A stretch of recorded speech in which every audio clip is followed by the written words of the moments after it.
আসসালামু আলাইকুম সুপ্রিয় দর্শক, কেমন আছেন, কোথায় আছেন? আশা করি ভালো আছেন।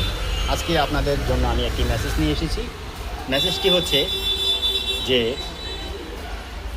আপনাদের মাঝে আমি অনেক দিন যাবৎ ব্লগ কন্টেন্ট দিতে পারি না আমার পারিবারিক সমস্যার কারণে। ইতিমধ্যে আপনারা কিন্তু জেনে ফেলেছেন অথবা অনেকেই আমার পেজে দেখেছেন, লাইভ ভিডিও হয়েছে।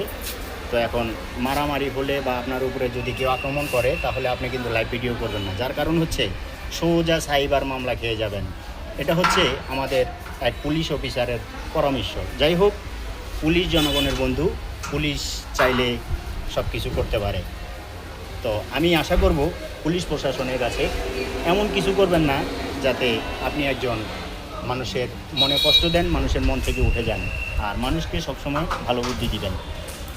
তো যাই হোক, যে দুষ্কৃতীরা আমার উপরে হামলা করছে বা করে যাচ্ছে, সে দূরের কেউ না, সে আমার ঘরেরই লোক। আর শত্রু দূরের হয় না, শত্রু সবসময় ঘরের ভিতরেই থাকে। তো আমি শত্রুকে ওয়েলকাম জানাই।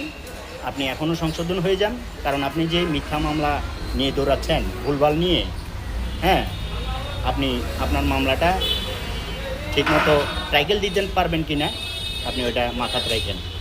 আর আমার যত বন্ধুবান্ধব আছে ফেসবুক অনলাইন জগতে, সবাইকে আমি একটি মেসেজ দিয়ে রাখছি।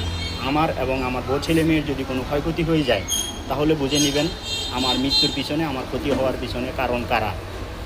এবং আমি মেনশন করে রেখেছি, আমার ফেসবুক লাইভও করা আছে, এবং সে এটা নিয়ে আমাকে অনেক ধরনের মৃত্যুর, খুনের মামলা, মানে বিভিন্ন ধরনের সে আমাকে হুমকি ধুমকি দিচ্ছে। তার ছেলে আছে 2জন, তারাও আমাকে হুমকি ধুমকি দিচ্ছে, আমাকে মৃত্যুর ভয় দেখাচ্ছে, এবং মিথ্যে একটি মামলাও দিয়েছে ইতিমধ্যে।